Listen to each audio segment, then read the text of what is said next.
विद्यार्थी मित्रों, हूँ राहुल सुरभी श्री एसएन विद्यालय द्वारा संचालित ई लर्निंग प्रोग्राम में आप सबનું हार्दिक स्वागत करूँ छूं।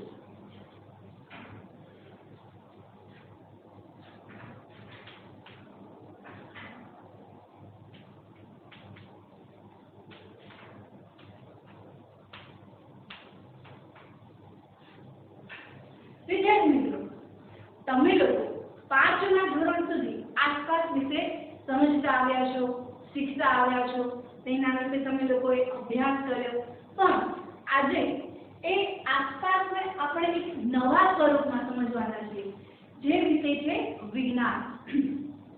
વિજ્ઞાન વિશેથી ગભરાવાની જરાય જરૂર નથી। કેમ? કારણ કે તમે સવારે ઉઠો છો ત્યારે ટૂથપેસ્ટ હાથમાં લો છો અને રાત્રે સૂવો ત્યારે ટ્યુબલાઇટ બંધ કરીને સૂવો છો। ત્યાં સુધી લઈને તમે સતત ને સતત આ વિજ્ઞાન વિષયથી સંકળાયેલા રહો છો। આ વિજ્ઞાન વિષય શીખવું બહુ સહેલું છે। કેમ?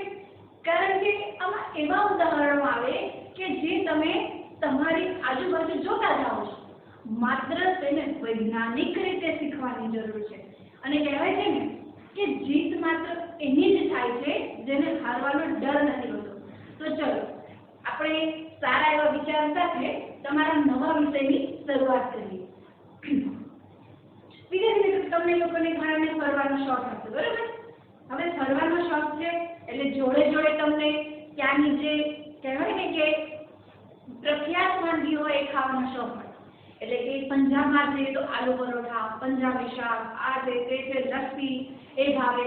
પછી આપણે રાજસ્થાન આવીએ તો રાજસ્થાનના તમને લોકોને તો દાળ બાટી ભાવે, બરાબર? પછી ગુજરાતી તો વાત જ અનોખી છે। થેપલા, ખાંડવી, ઢોકળા, ખમણ, આહા કેવી મજા આવે જમવાની, નહીં? પછી આપણે મહારાષ્ટ્રમાં આવીએ તો પૂરણપોળી, માલપુઆ તે પ્રખ્યાત છે।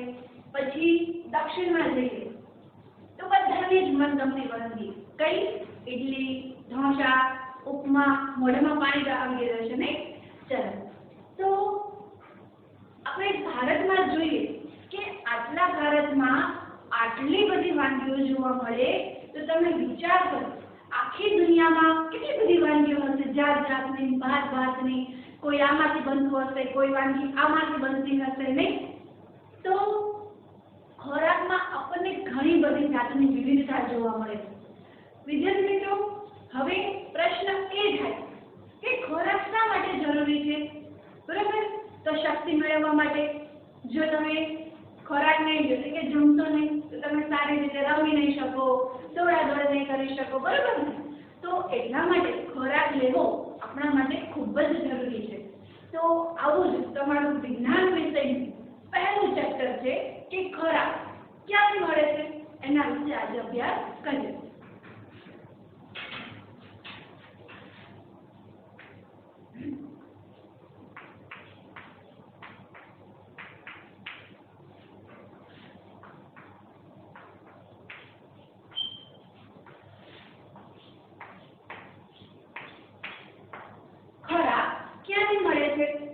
હવે વિદ્યાર્થી મિત્રો, તમે લોકો મમ્મીને ઘણી વખત રસોઈ બનાવતા જોતા હશો। એ રોટલી બનાવવા માટે શું લે? લોટ લે, પાણી લે। તો અહીંયા આપણે એને કોષ્ટક દ્વારા જોઈએ।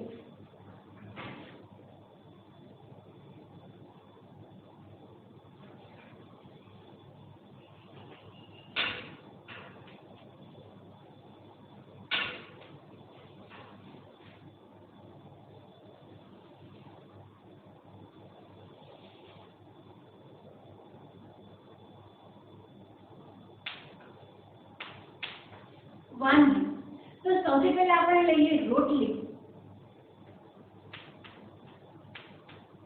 અને પછી વાત કરીએ દાળની। ચલો રોટલી બનાવવા માટે શું જોશે? હું અહીંયા લખું ને પહેલા જ તમે તમારી બુકમાં લખી નાખ્યો હશે કે એમાં શું ટીચર આખી પૂછવાની વાત છે। શું જોઈએ? લોટ અને પાણી, બરાબર? હવે દાળ બનાવવા માટે શું જોશે? તો સૌથી પહેલા દાળ આપણે કોઈની ધ્યાનમાં જતા હોય તો વરને તો લઈ જવું પડે ને, નહીં તો કોની ધ્યાનમાં જોઈએ? તો દાળ બનાવી હોય તો દાળ તો જોઈએ। પછી શું છે? મસાલા નાખવા પડે। દાળ ફીકી ફીકી મજા આવે? ન મજા આવે। પછી મીઠું પણ નાખવું પડે, પછી બીજું શું જોઈએ, દાળ બાફવી હોય તો પાણી પણ જોઈએ, બરોબર, અને છેલ્લે દાળને વઘાર કરવા માટે તેલ જોઈએ. તમે વિચારો કે એક રોટલી જ બનાવી છે, છતાંય આપણને કેટલી વાનગીની જરૂર પડી, લોટ અને પાણીની. એક દાળ બનાવવા માટે આટલી બધી વાનગીઓ જોઈએ, આટલી બધા પદાર્થો જોઈએ, તો આને કહેવાય શું? તો વાનગી. વાનગીમાં તમે ગમે તે લખી શકો, ઇડલી, ઢોસા, પાઉંભાજી, પછી ખીચડી છે, ગમે તે લખી શકાય. એટલે કે વાનગી બનાવવા માટે જે પદાર્થોની જરૂર પડે તેને સામગ્રી અથવા તો ઘટકો કહેવાય. પણ સમજો મિત્રો કે વાનગી બનાવવા માટે તમને જે પણ પદાર્થની જરૂર પડે તેને શું કહેવાય? સામગ્રી કે ઘટકો. તમારે ભાત બનાવવા હોય તો ચોખા અને પાણી જોઈએ ને, કે ઉકળતા પાણીની અંદર ચોખા નાખીએ એટલે આપણને શું મળે? ભાત મળે.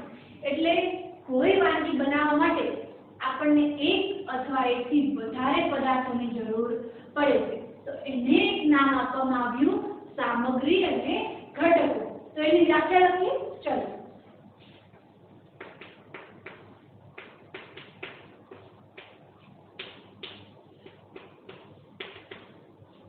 સામગ્રી અને ઘટકો બંનેનો મતલબ એક જ છે, પણ આપણે શું કરીએ છીએ, બે રીતે લખી શકાય. કે તમારું નામ કંઈક બીજું હોય પણ તમને ઘરમાં બીજા નામે બોલાવે ને, એવી જ રીતે સામગ્રી અને ઘટકો બંને શું છે? એક જ છે.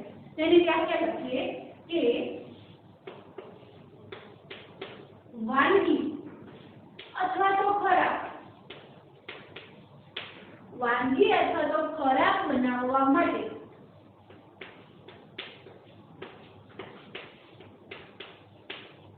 જે પદાર્થોની જરૂર પડે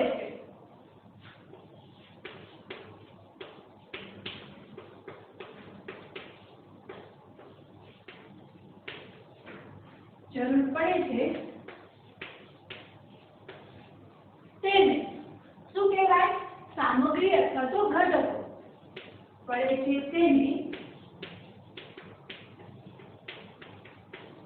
સામગ્રી કે ઘટકો કહે છે. ફરી વિદ્યાર્થી મિત્રો સમજણ કે સામગ્રી અને ઘટકો કોને કહેવાય? કે વાનગી બનાવવા માટે તમને જે પણ પદાર્થો જોઈએ તેને સામગ્રી અને ઘટકો કહેવાય છે. વાનગી કે ખોરાક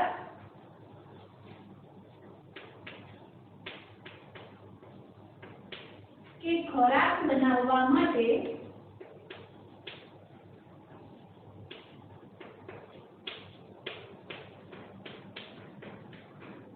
એક અથવા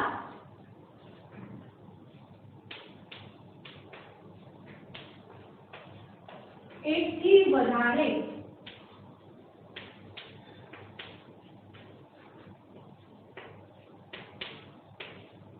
સામગ્રીની જરૂર પડે છે.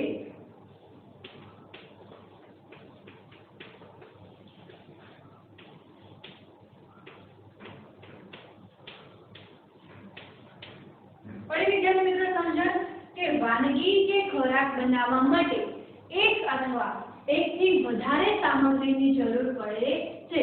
ઉદાહરણ તરીકે આપણે દાળ છે તો ખાલી દાળ બનાવવા માટે આપણને એકથી વધારે સામગ્રી જોઈએ ને. દાળ છે, મસાલા જોઈએ, મીઠું જોઈએ, પાણી જોઈએ, તેલ જોઈએ.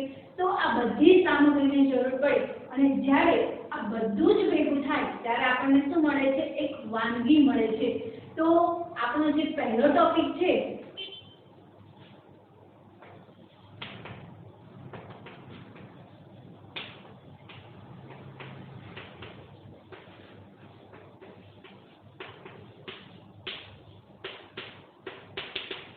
ખોરાકની વિવિધતા, એમાં ખ્યાલ આવે છે ને ખોરાકની વિવિધતામાં?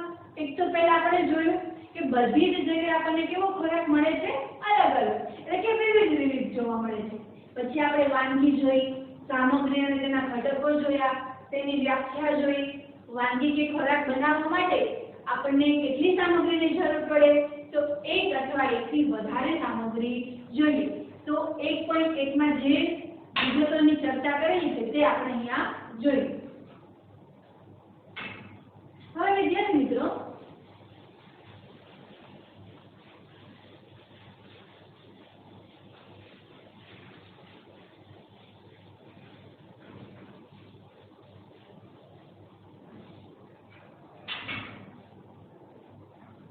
चलो હવે અહીંયા હું પાછી કેટલીક વાનગી લખું છું જે છે ને તમારા મોઢામાં ખરેખર પાણી આવવાનું છે।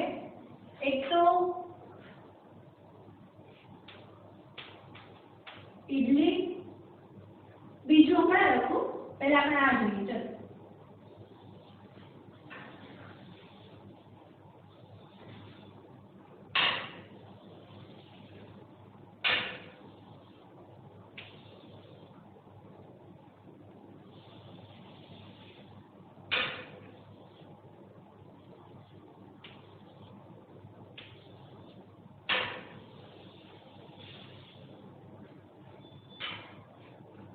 तो સૌથી પહેલા આને શું કહેવાશે?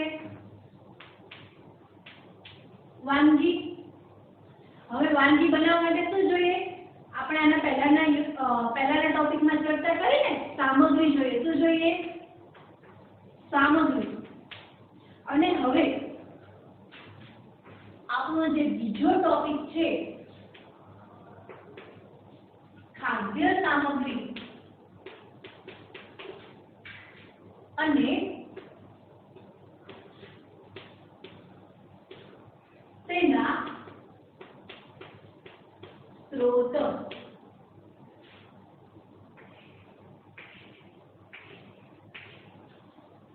ફરી સમજણ?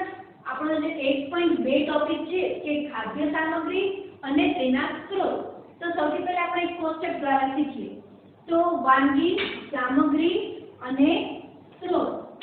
હવે સ્ત્રોત એટલે શું એ હમણાં જણાવું। અને હવે લઈએ અહીંયા ખીર। તો ઇડલી બનાવવા માટે શું જોઈશે? સૌથી પહેલા તો ચોખા જોઈએ, બરાબર? પછી અડદની દાળ જોઈએ, પછી શું જોઈશે? મીઠું અને પછી જોઈએ પાણી। પડી સમજો?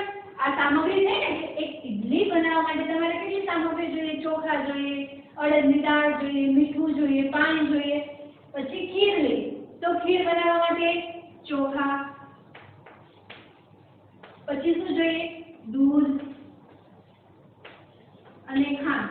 તમે કીધું ટીચર તમે ચેપ્ટર ચલાવો છો કે પછી કોઈ રેસીપી શીખવાડો છો? પણ આપણે અહીંયા ચેપ્ટર શીખીએ છીએ।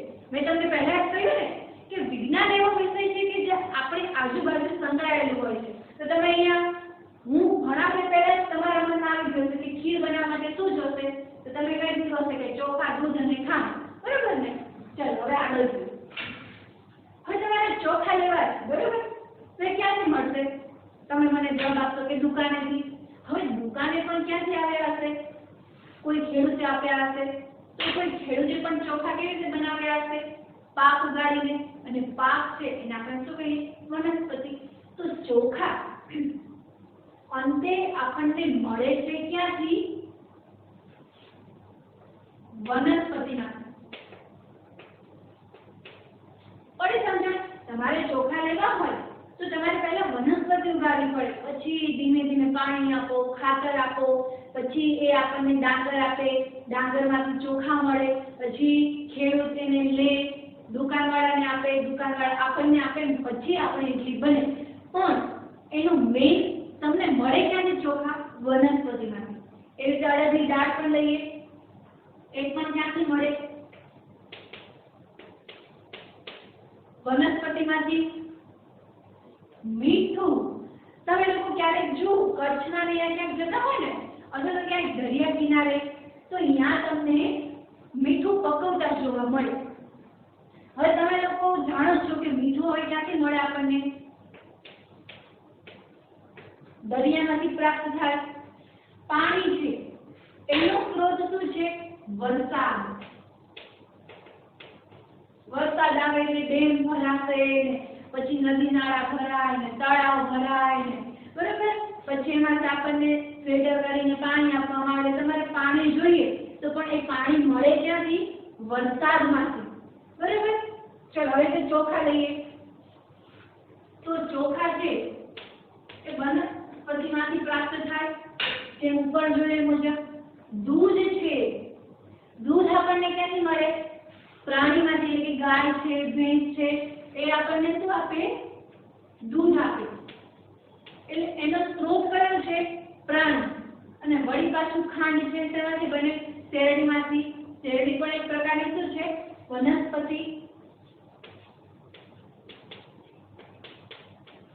સ્ત્રોતનો મતલબ કે તમને આ વસ્તુ છે તે ક્યાંથી મળશે તમારે પૈસા જોતા હોય તો તમને મળે ક્યાંથી પપ્પા પાસે માંગવા પડે ને તો તમારો સ્ત્રોત કયો છે કે પપ્પા પાસેથી પૈસા લેવા એવી જ રીતે તમારે ચોખા જોઈએ પણ એનો મુખ્ય સ્ત્રોત કયો વનસ્પતિ તો તમને સ્ત્રોત વિશે ખ્યાલ આવ્યો ચલો તમે એ જો કે આમાં બધાનો સ્ત્રોત એકસરખો છે ના ચોખા અડદની દાળ પછી ખાંડ એ આપણને મળે છે વનસ્પતિમાંથી મીઠું છે દરિયામાંથી પાણી છે વરસાદમાંથી दूध છે પ્રાણીમાંથી એટલે બધાનો સ્ત્રોત છે તે એક સરખો નથી પડી સમજો તો ખાદ્ય સામગ્રી લેવા માટે તમારે જે સ્ત્રોત જોઈએ એના 3 પ્રકાર પડે તો સૌથી પહેલો આવે છે વનસ્પતિ સ્ત્રોત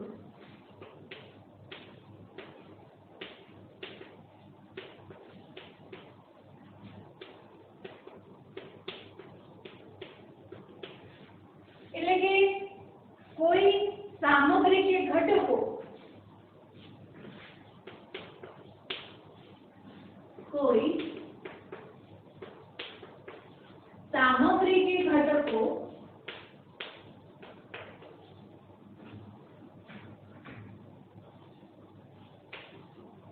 जो वनस्पतिमांथी प्राप्त थता होय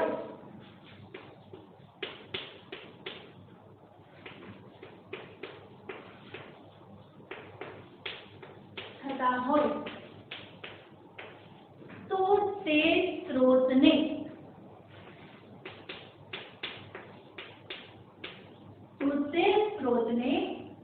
कयो स्त्रोत कहेवाय छे वनस्पति स्त्रोत कहे छे मित्रों के कोई सामग्री के घटको वनस्पतिमांथी प्राप्त थता होय तो ते स्त्रोतने वनस्पति स्त्रोत कहेवाय छे। हवे जो आपणे एना उदाहरण लखीए तो शुं आवशे धान्य धान्य એટલે કે આપણા જે કઠોળ વર્ગના છે અનાજ છે તે બધા પછી ફળ તમારે કોઈ ફ્રૂટ ખાવા હોય સફરજન છે કેરી છે તે બધા ક્યાંથી પ્રાપ્ત થશે વનસ્પતિમાંથી પછી છે શાકભાજી વગેરે धान्य फल शाकभाजी वगैरह आपने तेनाथी प्राप्त थाय छे वनस्पतिमांथी। हवे लईए आपणे प्राणी स्त्रोत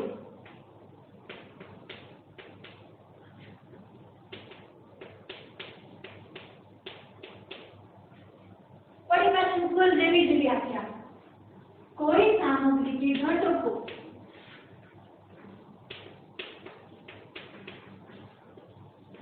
कोई सामग्री के घटको जो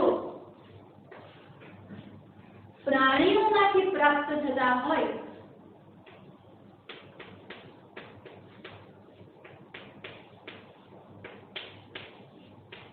प्राणियोंमांथी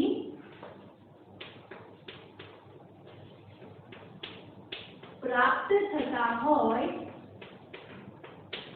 तो ते स्त्रोतने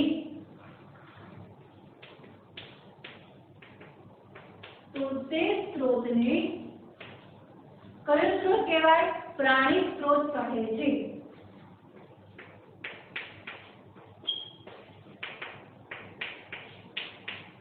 પ્રાણી સ્ત્રોત કહે છે. કઈ સમજાય વિદ્યાર્થી મિત્રો કે કોઈ સામગ્રી કે ઘટકો જો પ્રાણીઓમાંથી પ્રાપ્ત થતા હોય તો તે સ્ત્રોતને પ્રાણી સ્ત્રોત કહેવાય છે. ઉદાહરણ તરીકે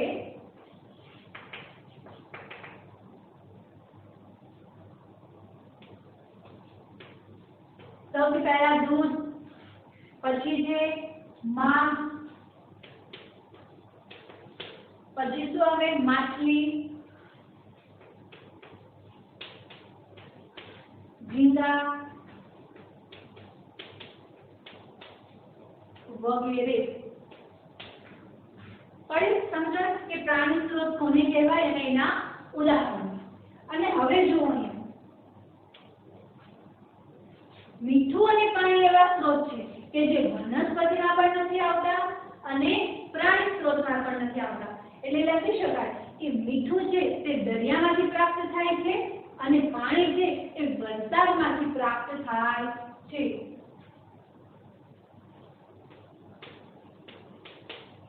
મીઠું દરિયામાંથી મળે છે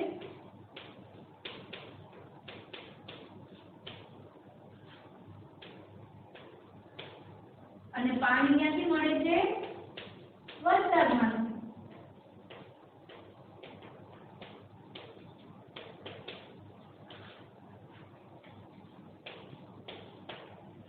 વિદ્યાર્થી મિત્રો આપણો ટોપિક શું છે? ખાદ્ય સામગ્રી અને તેના સ્ત્રોત. તો સૌથી પહેલા આપણે કોષ્ટક જોયું. ઇડલી એની સામગ્રી કઈ છે? ખીર એની સામગ્રી કઈ છે? આ બધી સામગ્રી આપણને ક્યાંથી પ્રાપ્ત થાય છે તે જોયું. અને આના ઉપરથી આપણને ખ્યાલ આવ્યો કે ભાઈ બધી સામગ્રી કઈ એક જગ્યાએથી મળતી નથી. ઘણી સામગ્રી વનસ્પતિમાંથી મળે છે, ઘણી પ્રાણીઓમાંથી મળે છે, તો ઘણી આપણને પ્રાણી અને વનસ્પતિ એકઈ ક્યાંક અલગથી જ મળે છે. તો આપણે શું કર્યું? તેની વ્યાખ્યા લખી. વનસ્પતિ સ્ત્રોત કોઈ સામગ્રી કે ઘટકો જો વનસ્પતિમાંથી પ્રાપ્ત થતા હોય તો તે સ્ત્રોતને વનસ્પતિ સ્ત્રોત કહેવાય છે. ઉદાહરણ તરીકે ધાન્ય, ફળ, શાકભાજી વગેરે. પ્રાણી સ્ત્રોત કોઈ સામગ્રી કે ઘટકો જો તમને પ્રાણીઓમાંથી મળે તો તેને પ્રાણી સ્ત્રોત કહેવાય છે. ઉદાહરણ તરીકે દૂધ, માંસ, માછલી, ઝીંગા વગેરે. અને મીઠું છે એ દરિયામાંથી અને પાણી છે એ વરસાદમાંથી મળે છે. તો આ 1.2 ટોપિક જે આપણો હતો કે ખાદ્ય સામગ્રી અને તેના સ્ત્રોત, તેના વિશે આપણે જોયું. હવે વિદ્યાર્થી મિત્રો આપણને આ જોયું કે ચોખા છે, પછી અડદની દાળ છે, ફળ લેશું, શાકભાજી લેશું, આ બધા આપણને વનસ્પતિમાંથી પ્રાપ્ત તો થાય છે, પણ વનસ્પતિના ઘણા બધા ભાગો છે. એમાંથી આપણને કયા કયા ખોરાકો પ્રાપ્ત થાય છે એ જોઈએ. એના માટે આપણે આના પછીનો ટોપિક 1.3 એના વિશે અભ્યાસ કરીએ.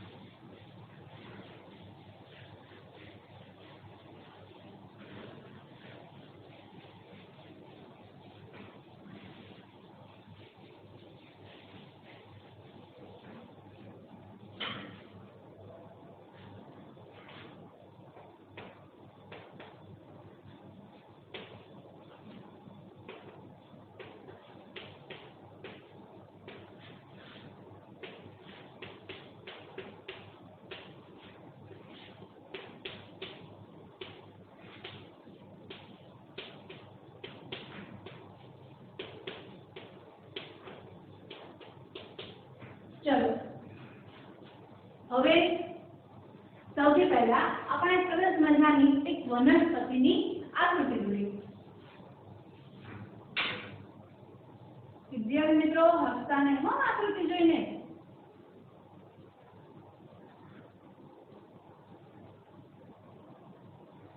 અને મને એની ખાસ કે તમને બહુ સરસ આકૃતિ દોરતા આવડતી જ હશે, એટલે સરસ મજાની આકૃતિ દોરી લેવાની.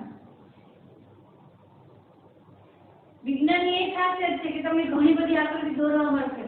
જેને ડ્રોઈંગનો શોખ હોય ને એ લોકોને મજા આવશે. ચલો, ઘણા બધા પાન દોરાઈ ગયા છે. એકલા પાન દોરવાથી થાય નહીં, મૂળ પણ દોરવા પડે. બરોબર? આ તો મોટું લાગે છે, સરસ મજાનું ફૂલ દોરવું પડે ને. ચલો દોરી લઈએ.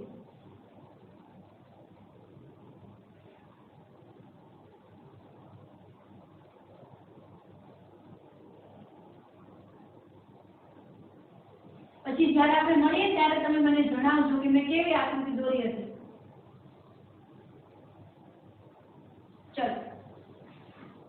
સૌથી પહેલા આપણે બધા જ વનસ્પતિના ભાગો લખી લઈએ.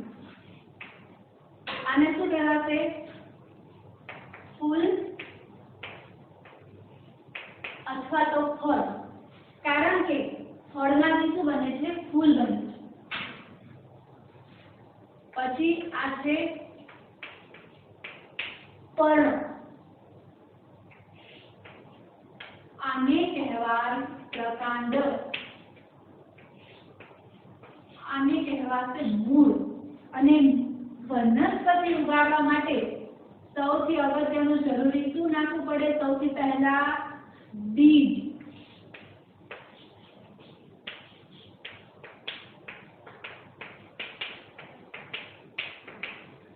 પણ સમજો વિદ્યાર્થી મિત્રો, શું કર્યું? આપણે વનસ્પતિની એક આકૃતિ દોરી અને તેના ભાગોના નામ લખ્યા. ફૂલ, ફળ, પર્ણ, પ્રકાંડ, મૂળ અને બીજ. હવે આમાંથી કઈ આપણને કયો ખોરાક પ્રાપ્ત થાય છે, આમાંથી કયો ખોરાક પ્રાપ્ત થાય છે, આમાંથી શું મળે છે એ જોઈએ. ચલો, ફૂલ અને ફળ છે તો ગુલાબ. ગુલાબનો પણ આપણે ઉપયોગ કરીએ છીએ ને ગુલકંદ બનાવવા માટે. તો ગુલાબ પણ શું છે? એક પ્રકારનો ખોરાક. બરાબર? પછી આપણે લઈએ ફ્લાવર.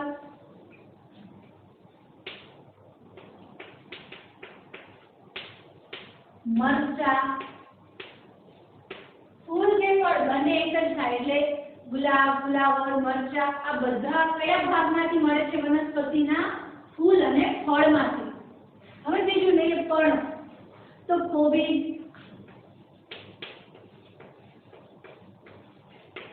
પછી છે ડુંગળી,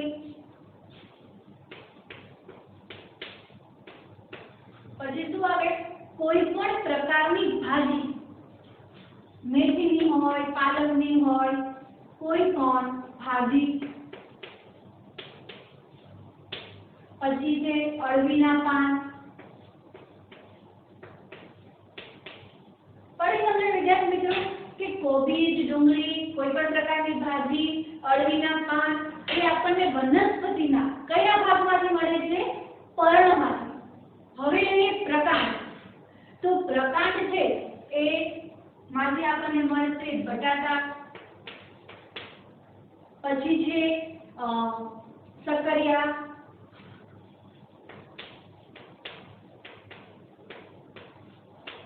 બરાબર વિદ્યાર્થી મિત્રો? આદુ. એટલે ખાલી આટલા જ ન મળે, વગેરે લખવાનું હો પાછળ. એટલે કે હજી ઘણા બધા આપણને આમાંથી પ્રાપ્ત થાય છે, પરંતુ આપણે અહીંયા થોડાક જ ઉદાહરણો લખીએ છીએ. પછી છે મૂળ. તો મૂળમાંથી મળે બીટ, ગાજર, મૂળા વગેરે. શું છે? વનસ્પતિના અલગ અલગ ભાગો જોયા. ફૂલ, ફળ. તો એમાંથી કયા પ્રકારનો ખોરાક પ્રાપ્ત થાય? ગુલાબ, ફ્લાવર, મરચા વગેરે. પછી લઈએ પર્ણ. તો પર્ણ ભાગમાં જ આપણને કઈ કઈ ખોરાક મળશે? કોબીજ, ડુંગળી, કોઈ પણ પ્રકારની ભાજી, અળવીના પાન. એ રીતે પ્રકાંડની વાત કરીએ તો બટાટા, સક્કરિયા, આદુ વગેરે. અને મૂળ લઈએ તો બીટ, ગાજર, મૂળા વગેરે આપણને મૂળમાંથી પ્રાપ્ત થાય. અને છેલ્લે આવે છે બીજ. બીજ એટલે કે